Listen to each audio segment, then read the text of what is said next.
नमस्कार दोस्तों, आज हम बात करेंगे 12 जनवरी 2022 के दैनिक जागरण, अमर उजाला और हिंदुस्तान में छपे कुछ महत्वपूर्ण आलेख चर्चा। हमारा सत्र का विषय पहला है यूपी टीईटी के प्रवेश पत्र पर अंकित होगा प्री यात्रा विवरण। ये देखिए, जो पेपर लीक हो गया था 28 नवंबर को यूपी टीईटी परीक्षा हुई थी, उसको नए सिरे से कराने की तैयारी तेज चल रही है। ठीक है, परीक्षा रद्द होने पर मुख्यमंत्री आयोग ने घोषणा की थी कि यह परीक्षा नई तिथि में कराए जाने पर अभ्यर्थियों को बस यात्रा की फ्री सुविधा दी जाएगी।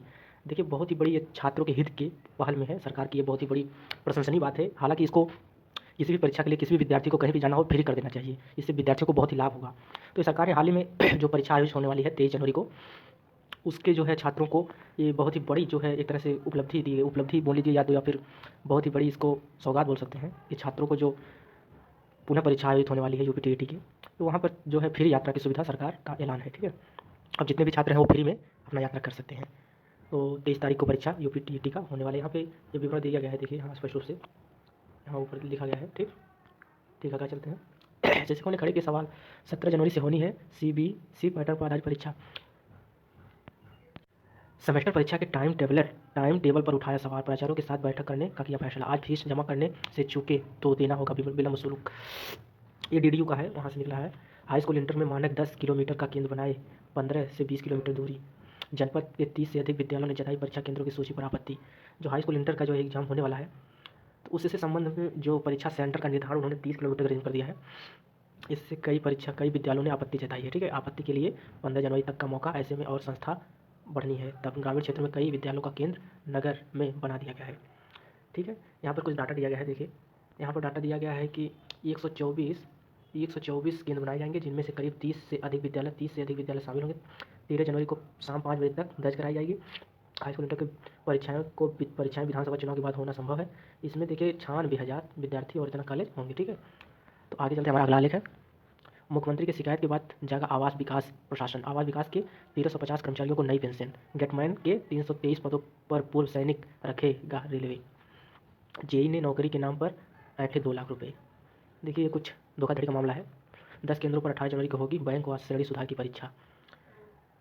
सुधार की परीक्षा देखिए, यहाँ पे लिखा गया है वाराणसी सहित 5 जिलों में शामिल होंगे 1,04,000 परीक्षार्थी। बालिका छात्रों में हरिचंद पीजी कॉलेज में होगी परीक्षा। महात्मा गांधी। ठीक है, 5 जिलों में परीक्षा केंद्रों के नाम, वाराणसी, चंदौली, सोनभद्र। ठीक, भारतीय चावल और आम को कोरिया भेजने की तैयारी, जो एक्सपोर्ट किया जा रहा है। देखिए, यहाँ से वाणिज्य और उद्योग मंत्रालय अब दक्षिण कोरिया के बाजार में भारतीय चावल आम को बेचने का रास्ता तैयार कर रहा है। ठीक है, 2010-2030 में कारोबार को 50 अरब डॉलर तक ले जाने का लक्ष्य है। ठीक है, 513% का शुल्क। ठीक, 5G स्पेक्ट्रम आवंटन पर होगा असर, कंपनी में नए निवेश की संभावना खत्म, बड़ी संख्या में ग्राहक छोड़ सकते हैं साथ। वोडाफोन में सरकार की हिस्सेदारी बनने का असर, प्रतिस्पर्धा कम होने से 5G स्पेक्ट्रम नीलामी के तहत सरकार को मिलेगी राजस्व पर पड़ सकता है भार। IERT में शिक्षक भर्ती के आरक्षण रोस्टर पर सवाल, इलाहाबाद विश्वविद्यालय में छात्र संघ भवन पर फूंका निदेशक का पुतला। युवाओं को नवाचार से जोड़ने के लिए जून में स्मार्ट इंडिया हैकाथॉन। शिक्षा मंत्री ने कहा परीक्षा समाप्त होने से छात्र सहजता में भाग ले सकेंगे। दिल्ली, युवाओं के नवाचार को समाज और उद्योग की समस्याओं के समाधान से जोड़ने का कार्यक्रम स्मार्ट इंडिया हैकाथॉन 2022 का मुकाबला जून में आयोजित किया जाएगा। केंद्रीय शिक्षा राज्य मंत्री का राजकुमार रंजन ने स्टार्टअप भारत नवाचार सप्ताह पर आयोजित कार्यक्रम में बताया कि जून तक सभी परीक्षाएं भी समाप्त हो जाएंगी, लिहाजा छात्र इनमें सहज रूप से हिस्सा ले सकेंगे। इस मौके पर स्मार्ट इंडिया हैकाथॉन 2022 के लिए चयनित समस्या संबंधी बयानों पर पहला बैच जारी किया जाएगा। प्रतियोगिता के लिए पहले बैच में 302 समस्याओं संबंधित बयान जारी किए जा रहे हैं। एक सप्ताह में 152 समस्या संबंधित बयान का दूसरा बैच। स्कूल शिक्षा के लिए नया राष्ट्रीय पाठ्यक्रम बनेगा, देश में जुड़ेगी जानकारी, समस्या समाधान, कौशल विकास पर होगा फोकस। जाने माने वैज्ञानिक डॉक्टर के कस्तूरी रंगन के नेतृत्व में एक समिति विचार विमर्श कर रही है। वोडाफोन आइडिया में सरकार का होगा सर्वाधिक 35.8% हिस्सा। 16,000 करोड़ के बकाया ब्याज को इन्फिनिटी में बदलने की कंपनी के बोर्ड ने दी मंजूरी, इसके पास होगी कामकाज देखने की जिम्मेदारी। सपा मुख्यालय मंगलवार को आयोजित बैठक में सपा सांसद मुलायम सिंह यादव ने पढ़ाई रोजगार के साथ सिंचाई की मुफ्त सुविधा की जाएगी। अखिलेश, निशाना जनता, इस बार भाजपा का सफाया कर सपा को लाएगी, इस बार जनता पुराने मुद्दों पर वोट नहीं देगी। 60 विधायकों के टिकट काटेगी भाजपा, राज्य के कोर ग्रुप के साथ केंद्रीय नेतृत्व की बैठक में होगा फैसला। पहले दो चरणों के नामों पर सहमति। डिजिटली माध्यम से जुड़े पार्टी अध्यक्ष, चुनाव वादों के साथ दृष्टि पत्र पर चर्चा। यूपी के 80% मिलने लगे ओमिक्रॉन के मरीज, और 270 सैंपल और 244 मरीजों में मिला नया वेरिएंट। लखनऊ में सर्वाधिक 114 मरीज मिले, फेफड़े को प्रभावित नहीं करता ओमिक्रॉन। 11,089 मरीज मिले यूपी में, प्रयागराज में 273 केस। देश में 2 सप्ताह में संक्रमण 28 गुना बढ़ा। साल 2017 में विधानसभा चुनाव से पहले कम 171 वोटों से डुमरियागंज सीट से जीते थे भारतीय जनता पार्टी के राघवेंद्र प्रताप सिंह। एक वोट की कीमत तुम क्या जानो वोटर बाबू। तीन विधायक 1,000 वोटों से कम अंतर से जीते। डीएलएड प्रशिक्षण ऑनलाइन देने के निर्देश। उच्च शिक्षा संस्थानों को भौतिक रूप से 16 जनवरी तक बंद रखने और पाठ्यक्रम पर ऑनलाइन किए जाने संबंधी शासनादेश के क्रम में सचिव नियामक परीक्षा प्राधिकार अनिल भूषण चतुर्वेदी ने सभी जिला शिक्षा और प्रशिक्षण संस्थानों के प्रचारों को भी ऑनलाइन क्लास करवाने के निर्देश दिए हैं। इस संबंध में कई डायट प्रचारों ने समर्थन दिया। नीट में चीट, 5 आरोपी भगौड़े घोषित। ये हैं भगौड़े, नीट में चीट, ठीक है। डॉक्टर अफरोज अस्थाई पता, ये हैं दिव्या ज्योति हैं, मृत्युंजय देवनाथ हैं, मुतीर हैं, ठीक है। कोई चीटिंग का मामला है। साक्षात्कार से वंचित हो जाएंगे प्रधानाचार्य भर्ती के कई आवेदक।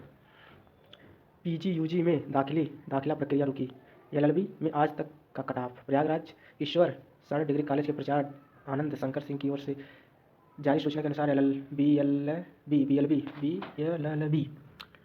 देखिए यहाँ पे कुछ दिया गया है दाखिला संबंधित। अगला हमारा लेख है, बेरोजगारों को वापस नहीं मिल सके 290 करोड़ रुपये, 30 से 40,000 रुपये तक का खर्च।